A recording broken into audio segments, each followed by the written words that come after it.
ত্রয়োদশ জাতীয় সংসদ নির্বাচন যত সামনে আসছে রাজনীতির মাঠে ততই অস্বস্তিকর নীরবতা। নির্বাচন দরজায় কড়া নাড়ছে, কিন্তু কোথাও নেই সেই চেনা উত্তেজনা। পোস্টার নেই, স্লোগান নেই, বরং চারপাশে শুধু একটাই প্রশ্ন ঘুরছে, এই নির্বাচন আদৌ হবে তো? ভোট এলেই সাধারণত রাজপথ সরগরম হয়, কিন্তু এবার দৃশ্যপট উল্টো। আলোচনায় ভোটের উৎসব নয়, আলোচনায় অনিশ্চয়তা।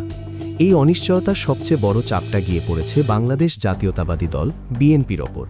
এই প্রেক্ষাপটেই তারেক রহমানের সাম্প্রতিক মন্তব্য রাজনৈতিক অঙ্গনে নতুন আলোচনার জন্ম দিয়েছে। দলের ভেতরের গুপ্ত বা সুপ্ত উপস্থিতির কথা বলে তিনি যে ইঙ্গিত দিয়েছেন, তার এখন আর নিছক বক্তব্য নয়। বিশ্লেষকদের মতে এটা স্পষ্ট একটি সতর্ক সংকেত। কারণ যাই হোক, এই নির্বাচনের ভারসাম্য স্বাভাবিকভাবেই বিএনপিকে ঘিরেই আবর্তিত হচ্ছে। এখন প্রশ্ন উঠছে, দীর্ঘদিন ধরে বিএনপির ভেতরে নীরবে যে শক্তি কাজ করছে, তারা কি এতদিন কিছুই করেনি? রাজনীতিতে একটি পুরনো কথা আছে, বাইরের শত্রুকে দেখা যায়, ভেতরের শত্রু অদৃশ্য। বর্তমানে বিএনপির অবস্থান ঠিক সেই বিপজ্জনক জায়গাতেই এসে ঠেকেছে। রাজনৈতিক বিশ্লেষকদের মতে যে গুপ্ত অংশটির কথা বলা হচ্ছে, তা মূলত জামায়াতপন্থী একটি গোষ্ঠী।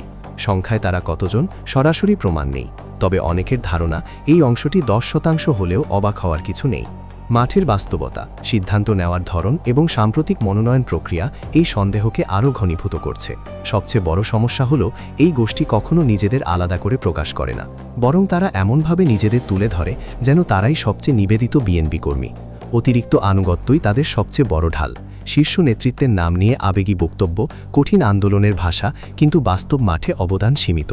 ভিন্নমত দেখালেই কাউকে দল বিরোধী বানানো, নেতৃত্বের আস্থা অর্জন করা, আর সেই আস্থার জায়গা থেকে সিদ্ধান্তের টেবিলে পৌঁছে যাওয়া, এই পুরো প্রক্রিয়াটাই এত সূক্ষ্ম যে আলাদা করে শনাক্ত করাই কঠিন। একসময় জামায়াতের এ টিম বি টিম রাজনীতি ফিসফিস করে বলা হতো, কিন্তু এখন আর সেটা গোপন নেই। বিশ্লেষকদের মতে এখন তারা অনেক বেশি আত্মবিশ্বাসী। বড় দলে ঢুকতে পারলে আলাদা করে মাঠে নামার দরকার পড়ে না, এই হিসাবটাই তারা করছে। বিএনপি নিজেকে মধ্যপন্থী দল হিসেবে তুলে ধরে, কিন্তু এই গুপ্ত প্রভাব দলটির আদর্শিক অবস্থানকেই সবচেয়ে বেশি নড়বড়ে করে দিচ্ছে। এর সবচেয়ে স্পষ্ট প্রভাব পড়েছে মনোনয়নে। 237 আসনের প্রার্থী তালিকা প্রকাশের পর দেখা যায় বহু পরীক্ষিত ত্যাগী নেতা বাদ পড়েছেন, অথচ কিছু নতুন বা বিতর্কিত মুখ জায়গা পেয়েছেন তালিকায়। ফলে প্রশ্ন উঠেছে, এখন কি ত্যাগের চেয়ে সমীকরণ বেশি গুরুত্বপূর্ণ?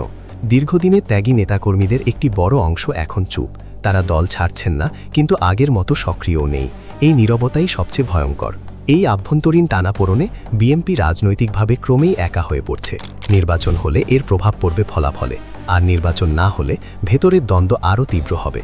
ইতিহাস বলে, বড় দল হলেও ভেতরের ঐক্য ভেঙে গেলে টিকে থাকা কঠিন। তাই ত্রয়োদশ নির্বাচন হোক বা না হোক, বিএনপির সামনে সবচেয়ে বড় চ্যালেঞ্জ নিজেদের ভেতরের গুপ্ত শক্তিকে চিহ্নিত করা। কারণ এই খেলায় সময় যত যাবে, টিকে থাকাটাই তত কঠিন হবে।